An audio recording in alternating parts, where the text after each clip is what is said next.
ಕೊಲೆ ಕೇಸ್ನಲ್ಲಿ ನಟ ದರ್ಶನ್ ಅವರನ್ನು ಅರೆಸ್ಟ್ ಮಾಡಲಾಗಿದೆ. ರಾಜ್ಯದ ಜನ ಹಾಗೂ ಕನ್ನಡ ಚಿತ್ರರಂಗ ಅಚ್ಚರಿಗೊಳಗಾಗಿದ್ದಾರೆ. ಕಾಮಾಕ್ಷಿಪಾಳ್ಯ ಪೊಲೀಸ್ ಸ್ಟೇಷನ್ನಲ್ಲಿ ದಾಖಲಾದಂತಹ ದೂರಿನನ್ವಯ ತನಿಖೆ ನಡೆಸಿದಂತಹ ಪೊಲೀಸರು ಈಗ ದರ್ಶನ್ ಅವರನ್ನು ಅರೆಸ್ಟ್ ಮಾಡಲಾಗಿದೆ ಅನ್ನುವಂಥ ಮಾಹಿತಿ ಸಿಗ್ತಾ ಇದೆ. ಇನ್ನು ಈ ಕೇಸ್ನ ಬಗ್ಗೆ ನೋಡೋದಾದರೆ, ಚಿತ್ರದುರ್ಗದ ಫಾರ್ಮಸಿಯಲ್ಲಿ ಕೆಲಸ ಮಾಡ್ತಾ ಇದ್ದಂತಹ ರೇಣುಕಾ ಸ್ವಾಮಿ ಪವಿತ್ರ ಗೌಡ ಅವರಿಗೆ ಅಶ್ಲೀಲ ಮೆಸೇಜನ್ನು ಮಾಡಿದರು.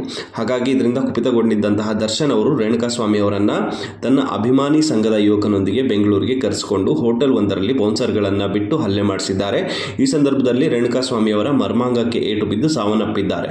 ನಂತರ ಸುಮನಹಳ್ಳಿಯಲ್ಲಿ ಆತನ ಶವವನ್ನು ಬಿಸಾಕಲಾಗಿದೆ.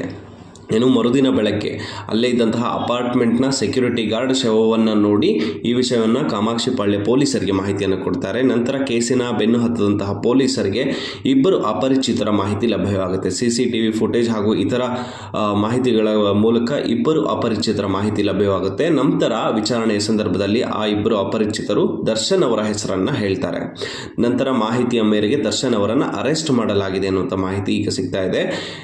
ಇನ್ನು ಹೆಚ್ಚಿನ ಅಪ್ಡೇಟ್ಗಳನ್ನು ನಾವು ನಿಮಗೆ ಕೊಡ್ತೀವಿ ಅನ್ನುವಂತಹ ಮಾತುಗಳನ್ನು ಕೂಡ ಅಧಿಕಾರಿಗಳು ಇಲ್ಲಿ ಹೇಳಿದ್ದಾರೆ.